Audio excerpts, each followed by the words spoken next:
Hello friends, रासा kitchen में आपका बहुत बहुत स्वागत है।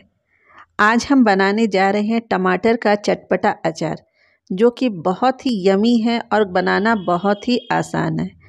आई एम श्योर इसे आप एक बार बनाएंगे तो इसे बार बार बनाना पसंद करेंगे, क्योंकि इसका टेस्ट ही कुछ ऐसा है।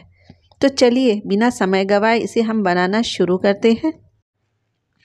हमने आधा किलो टमाटर लिया है, जो कि एकदम लाल और अच्छी तरह पके हुए हैं।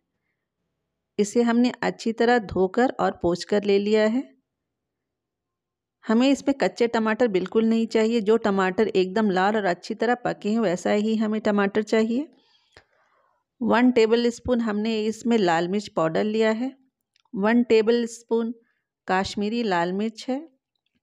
1 टेबल स्पून सरसों है, जिसे हमने पीस कर लिया है। आप लाल सरसों भी ले सकते हैं। 25 लहसुन की कलियां ली है, साथ ही 1 टुकड़ा अदरक का है।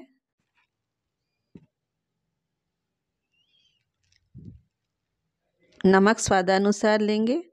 साथ में हरी मिर्चें हैं, 15 से 16 हरी मिर्चें ली हैं। 1 टीस्पून राई लिया है।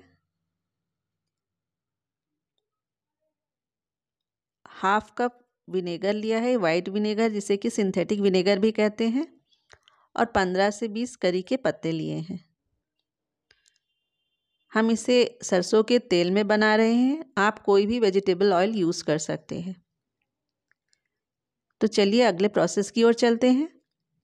यहाँ हमने मिर्ची को छोटे छोटे टुकड़ों में काटना है। मिर्ची को हमने अच्छी तरह से धोकर और उसे सुखाकर लिया है। अचार में अगर मॉइस्चर आ जाए तो वो बहुत जल्दी ख़राब हो जाते हैं, तो हमें इस बात का ख्याल रखना है कि अचार बनाते समय हमारे हाथ भी सूखे होने चाहिए और जो भी इंग्रेडिएंट्स हम यूज़ कर रहे हैं उसमें ज़रा भी मॉइस्चर ना हो।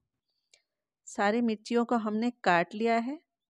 अब हम पीसी हुई सरसों में 2 टेबल स्पून विनेगर डाल देंगे और इसे अच्छी तरह से मिक्स कर देंगे।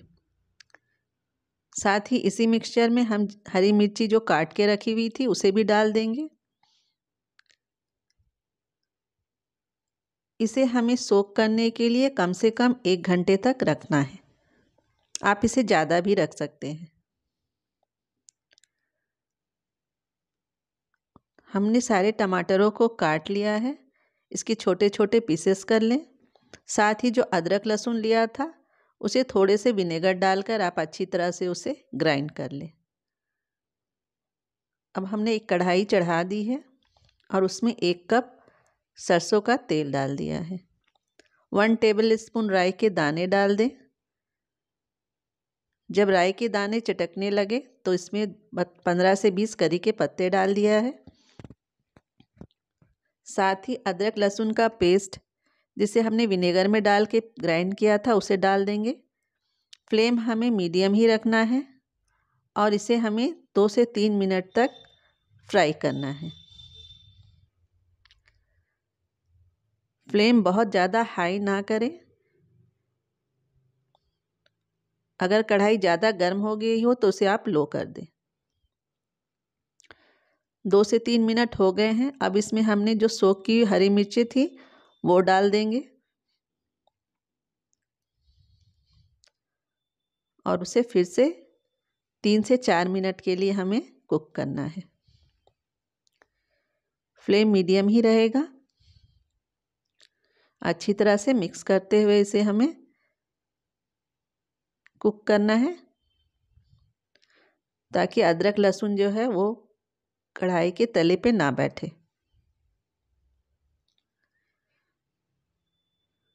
3 से 4 मिनट हो गए हैं। अब हम इसमें कटे हुए टमाटर डाल देंगे और इसे अच्छी तरह से मिलाएंगे। हमें ये जितने भी कुकिंग प्रोसेस है सब मीडियम फ्लेम में ही करना है।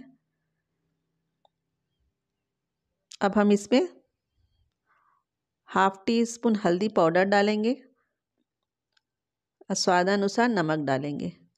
आप इसमें चाहे तो half tea spoon black salt भी अभी डाल सकते हैं।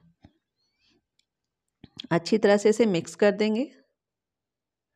टमाटर जो है वो अब गल रहे हैं। देखिए टमाटर का पानी है वो छूट गया है। इसे थोड़ा सा हम मैश कर लेंगे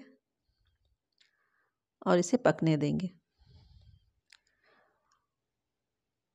1 टेबलस्पून इसमें हमने लाल मिर्च पाउडर डाला है और 1 टेबलस्पून काश्मीरी लाल मिर्च डाला है। अच्छी तरह से मिक्स कर देंगे। ये अचार जो है वो 1 साल तक ख़राब नहीं होते हैं।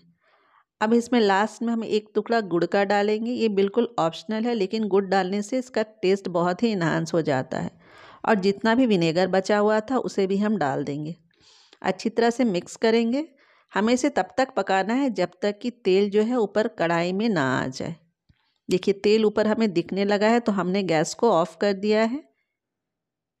तो हमारा अचार बनकर बिल्कुल तैयार है। इसे हम ठंडा होने देंगे। जब ये पूरी तरह से ठंडी हो जाए तब हम इसे एकदम सूखी हुई कांच के जार में डालेंगे। कोशिश करें कि आप इसे कांच के जार में ही रखें। यह अचार सालों तक ख़राब नहीं होते और आपने अगर ये अचार एक बार बना लिया तो उसे आपको साल भर आपको टमाटर खरीदने की ज़रूरत नहीं पड़ेगी। आप इसे जब सब्जी बना रहे हो तो इसमें 2 चम्मच डाल दें, वेज बिरयानी में आप डाल दें, खिचड़ी में आप डाल दें, टोमेटो राइस बनाते समय डाल दें। आपके खाने का स्वाद दोगुना हो जाएगा। इस तरह आप इसे एंजॉय कर सकते हैं। आपको मेरी रेसिपी कैसी लगी? अगर अच्छी लगी हो तो इसे लाइक कीजिए, शेयर कीजिए और मेरे चैनल को सब्सक्राइब कीजिए।